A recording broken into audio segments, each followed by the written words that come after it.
Bijouterie Santian mividy volamena manolotra anao ny Logité. VTI vous propose la gamme de produits adaptés à votre projet et budget. VTI, prêt à vous servir. VTI manolotra ho anao ny Logité. Antitasy tsara be no ampiasaiko, manazava ny endriko sady manala tasy. Tsara be manolotra ho anao ny Logité. Ankafizo ny Logité miaraka amin'ny fromage la vache qui rit. Sady matsiro mampazoto homana. Ho fafinaretan'ny ankohonanao. Soyez à l'aise avec Sleepy en regardant Logité. Apetrao amin'ny Sleepy Lady ny fitokisanao. Chic P Fabiola, la référence de la mode africaine, manolotra anao Logité. Total vous présente le JT. Chez Total, on en fera toujours plus pour vous. Ny shampoing vaovao Velnic dia mampalama manalefaka tsara ny volonao. Tsara volo lalandava miaraka amin'ny Velnic sy ny Le JT. Spaghetti Primo vita amin'ny vary mazava voafantina sady vaovao tsara no tsy miray. Spaghetti Primo manolotra anao ny Le JT. Biscuit crémy, double saveur, double plaisir. Miama dia mitadiny tsara trany ary manolotra anao. Telma safidiko numéro 1 malagasy manolotra ho anao.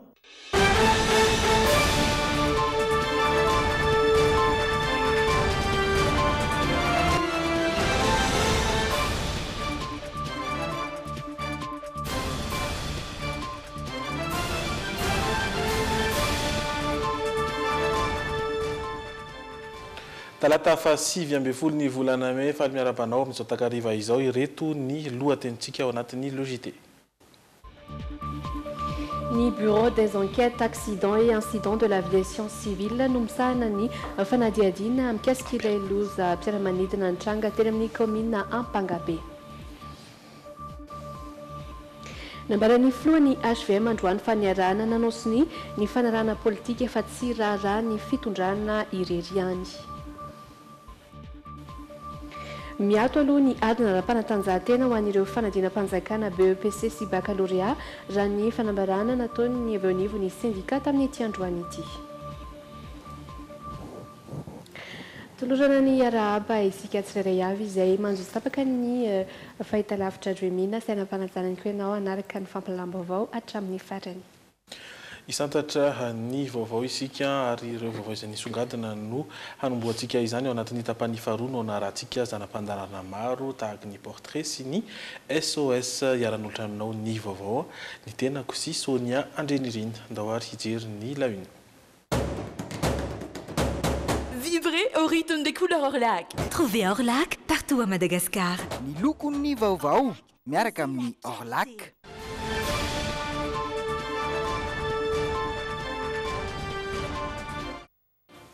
Mbola andala ampikaroana ny antony nahatonga ilay loza mpiara-manidina teny amin'ny commune Ampangabe ny alatsinainy teo.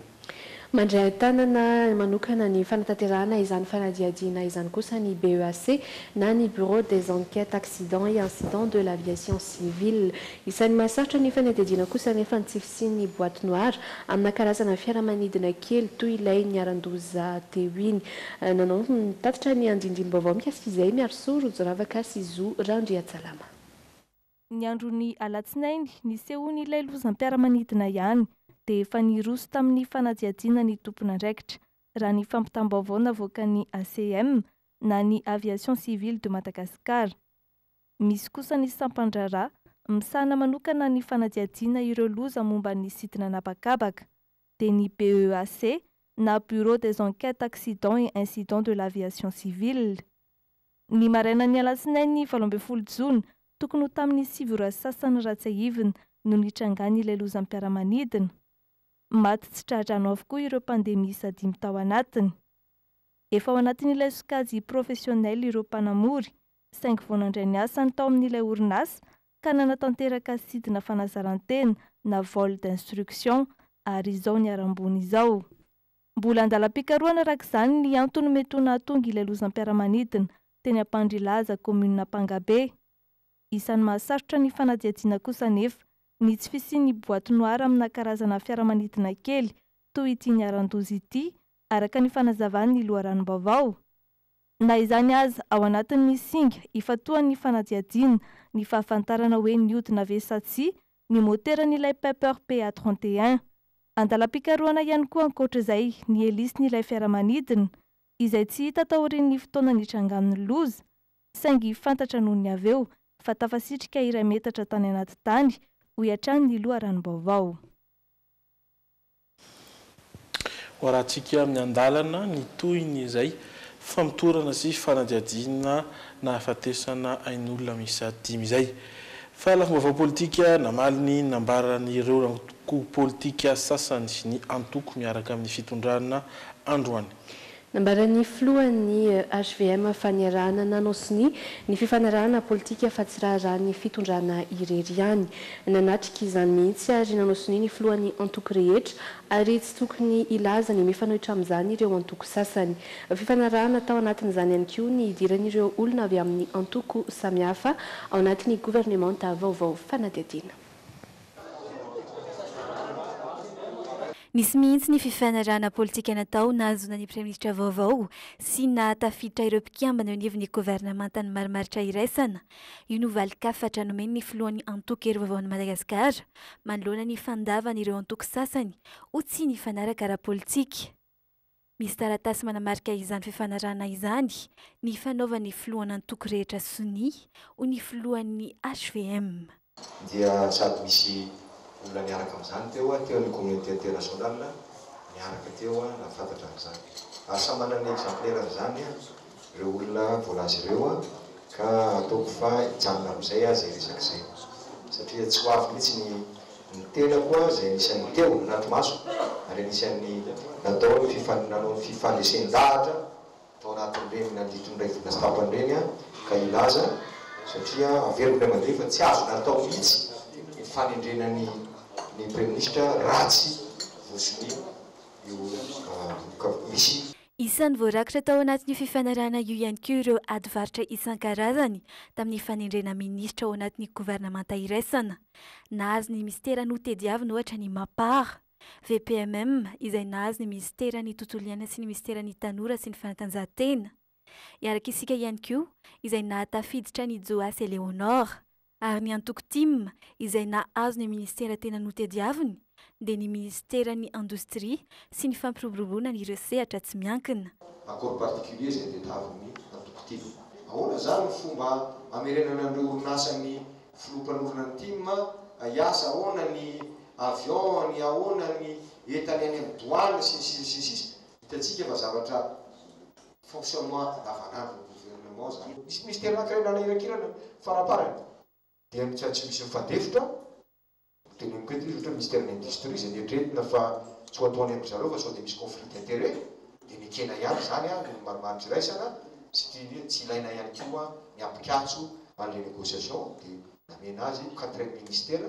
Nosindriny itsy antoko miaraka amin'ny fitondrana itsy ihany koa fa tsy eken'izy ireo ny fanerena sy ny fividiana mialoha ny fotoana saingy raha tsy maintsy izay ny lalana hitan'ny fitondrana sy ny fitoniana tanteraka dia tsy hitsipaka velively izy ireo. Tsy maintsy hiomana ary mivonona hiatrika an'izany fifidianana filoham-pirenena sy ny député izany satria efa voalaza ny lalàna zany tsy maintsy ho tonga zany tsy azo ahevitra zany.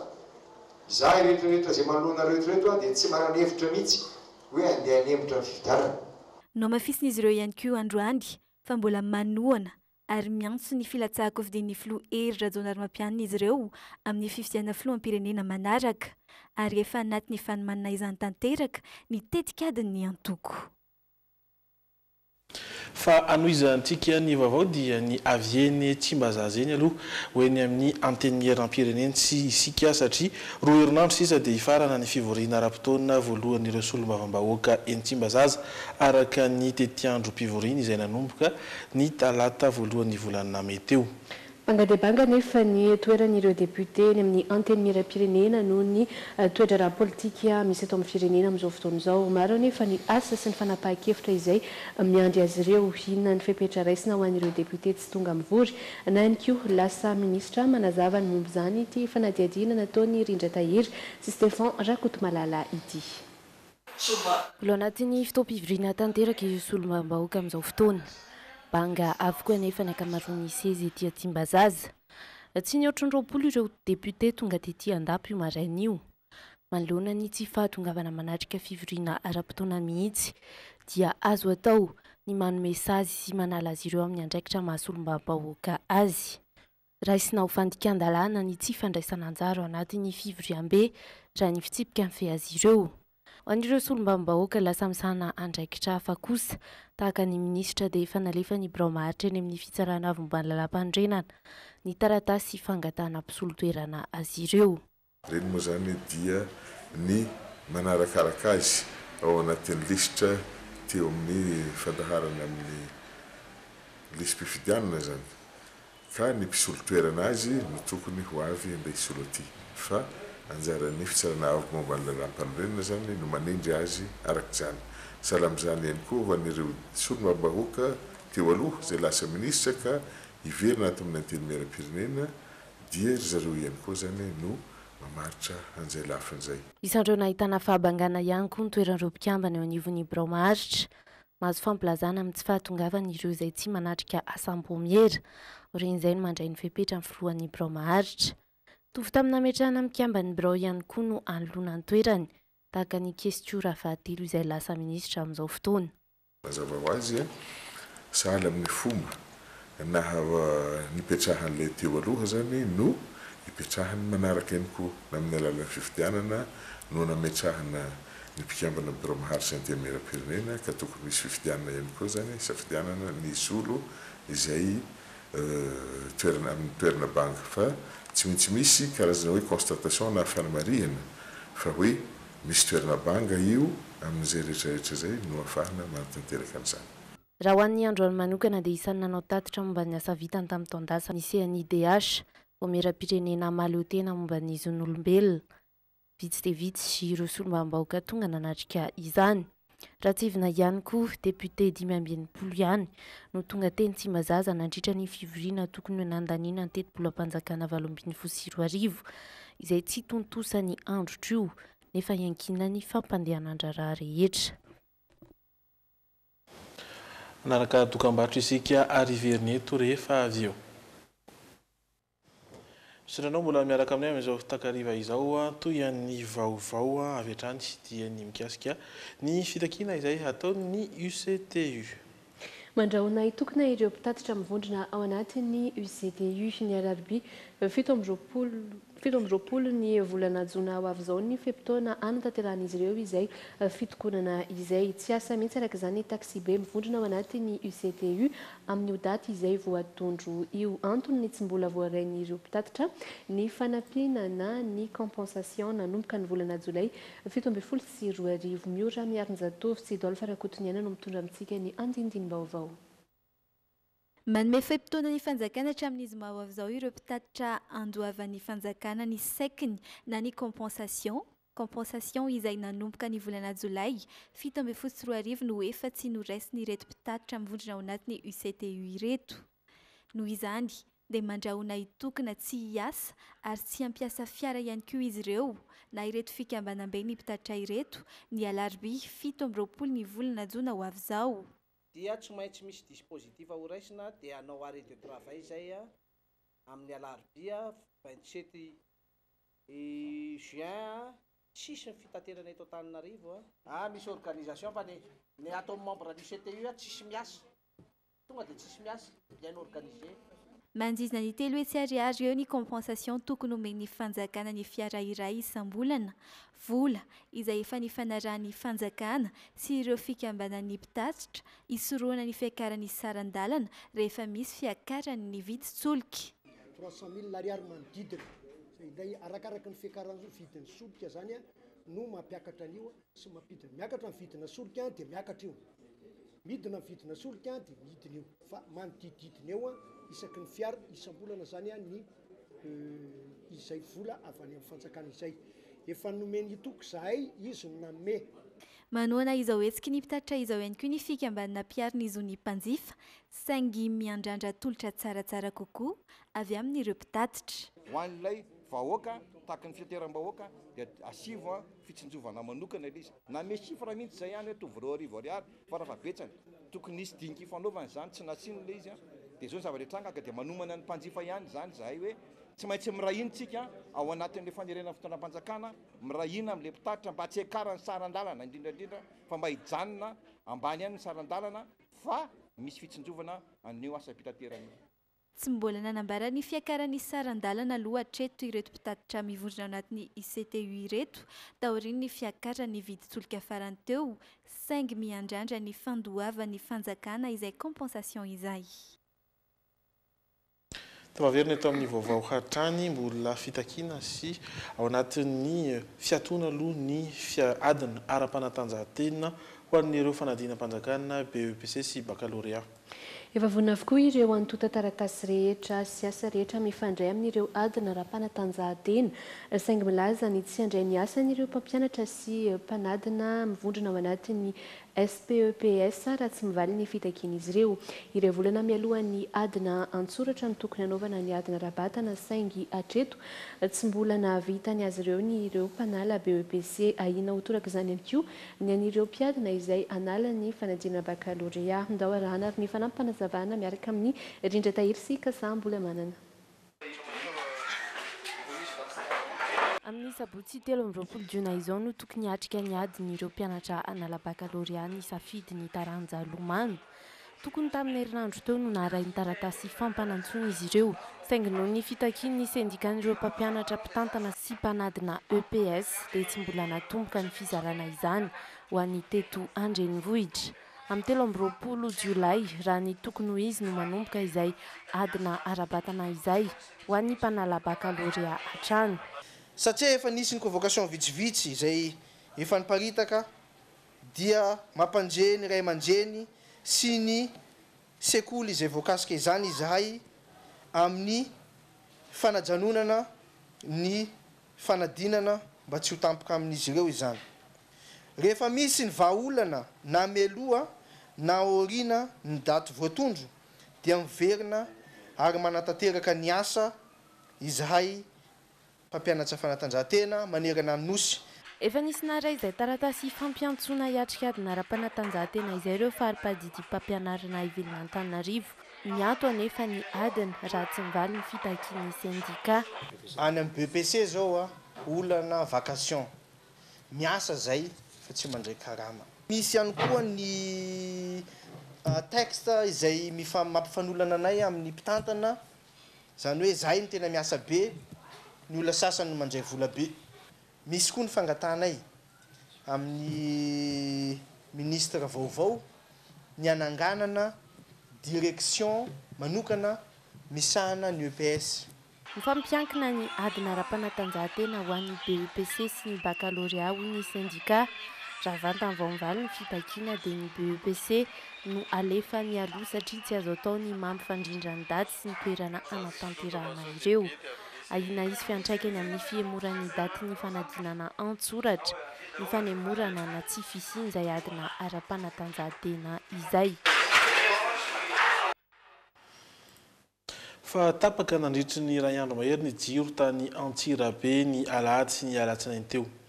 Olana tamin'ny tambazotra interconnecté no nahatonga ny fahatapahana raha ny fanazavany tompon'andraikitra teo anivon'ny Jirama nananasarotra ny fikarohana ny toerana izay nisy ny fahasimbana ka nampaharitra ny fahatapahana izay isan'ny teraka ihany koa fahasaranana ho an'ireo mponina mitatitra ny vaovao Zo Rabenandrasana.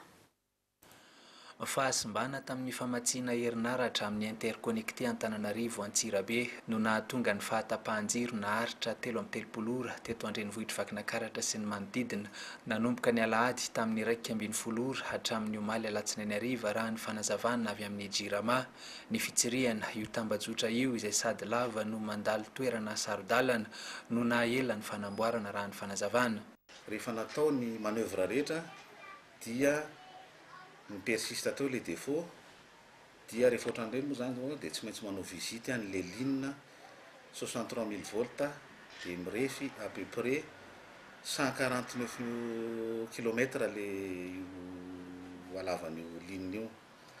Nanomboka teo zany dia nanao an'izay visitina réseau zay ny technicianina dia nandroso alina ny andro fantaritsika fa ny ligne mitondra ny 63 000 volts io dia tsy manaraka rabe omaly tamin'ny valoralina moa vao niverina ny jiro ankoatra ireo toerana vitsivitsy teto an-tapo-tanàna izay voasokajy ho saripady toy ny hôpitaly sy ny fonja.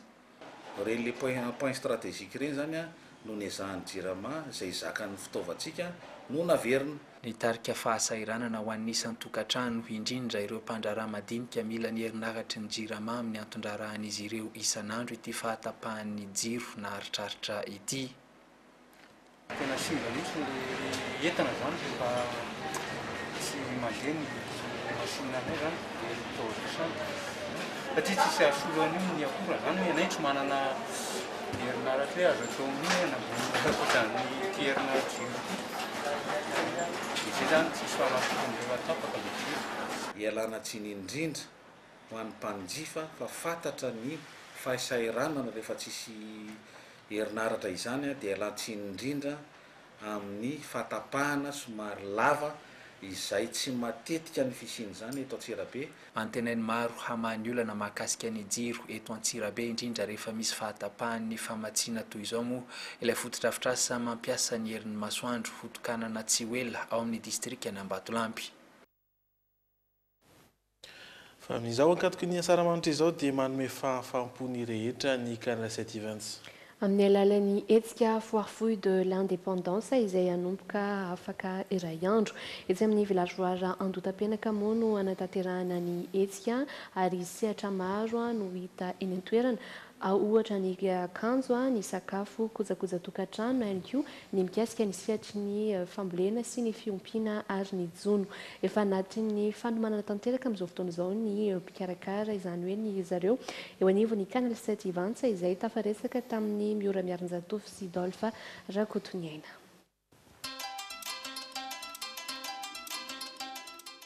Hetsika iray lehibe ampisongadinana ny rehetra ny foire fou de l'indépendance. Ny 20 hatramin'ny 4 ny volana Jona ho avy izao no ahitana izany etsy amin'ny villageois Andotapenaka. Hiavaka anatin'ity foire fou de l'indépendance ity ny fisian'ny sehatra momba ny fambolena sy ny fiompiana ary ny jono, eo ihany koa ny tontolon'ny fanamboarana sy fampiangona ny trano na ny maison et déco. Misy ohatra izay tahaka ny mazatra dia misy an'ireo sektora ny habillement sy ireo kojakoja isan-karazany. Ny sektora manaraka dia ny maison et déco izay hitantsika ato amin'ny pavillon Madagasikara ary ny sektora ny fambolena sy ny fiompiana izay eny ambonin'ny bozaka en plein air. Mananika ny andiany faharoa amin'izao fotoana izao ny hetsika foire fou de l'indépendance karakarain'ny Canal 7 Events ary anomezana fahafapo antsika mpanjifa amin'izao akatoko ny asaramanitra izao. Noho izany dia hisy ihany koa ny tombola goavana mety ahazonao tany efa vita soratra aminao. Tany ngeza be mirefy 400 mètres carrés izay hitantsika ny Mersatosika Fonenana tsy vitany hoe tany fotsiny fa trano mutation dia etoanay avy aty amin'ny Canal 7 Events avokoa. Tsy ahivina fa ny 1 hatramin'ny 4 ny volana Jona ho avy izao etsy amin'ny villageois Andotapenaka ny foire fou de l'indépendance. Tongava ary ety amin'ny villageois ety Andotapenaka amin'ny foire fou de l'indépendance andiany faharoa. Ho hitanao ety daholo izay tadiavinao mandritry ny fankalazanao ny fetin'ny asaramanitra. Mariana fa tokana ihany ny fidirana amin'ireo sehatra maro samihafa ireo.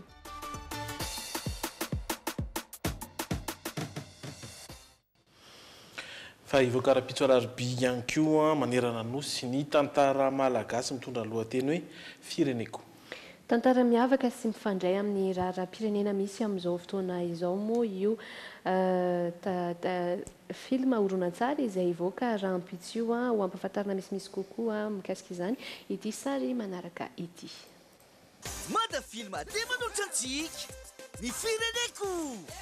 Ivoaka rahampitso ny tantara malagasy mitondra lohateny hoe ny fireneko maritra eo amin'ny adiny 2 izay vokariny Mada Film. Sinema vaovao be mihitsy izy io izay miresadresaka momba ny tantaran'ny firenentsika amin'izao fotoana izao.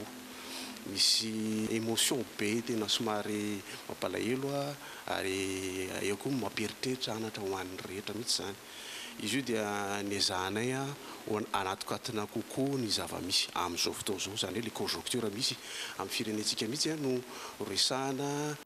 Anisan'ny mampiavaka ity tantara ity ny mpilalao matianina sy ny fanina manokana ao anatiny.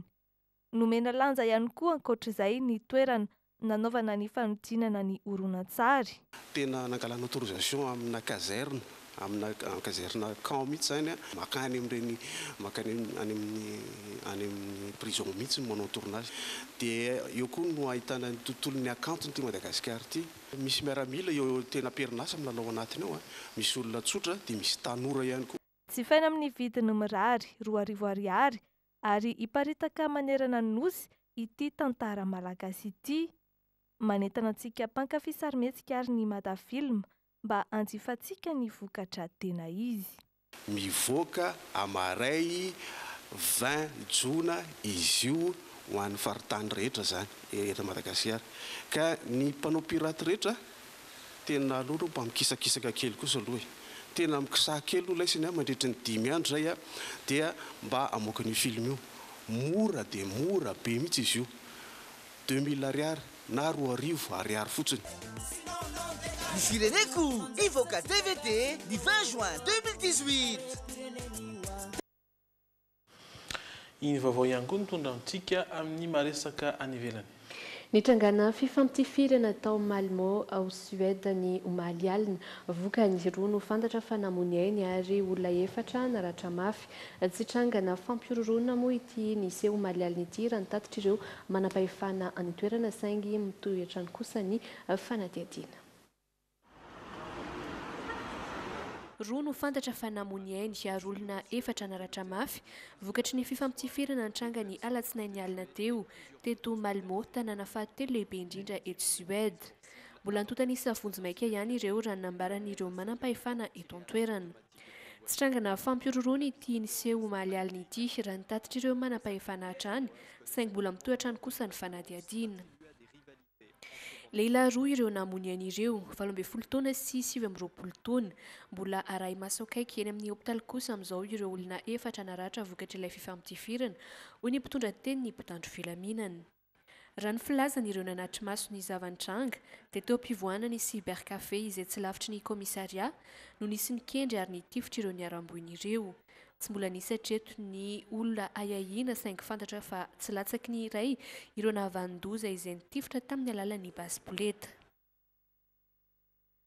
Fa herinandro aty aorian'ny fihaonana tampony teo amin'ny filoha koreana tavaratra Kim Jong-un sy ny filoha amerikana Donald Trump dia fantatra fa noraisy filoha ampirenena sinoa Xi Jinping androany tao Pékin i Kim Jong-un ny antsipriana izay fihaonana izay no tanterina amintsika atao anatin'ity fanadihadiana ity.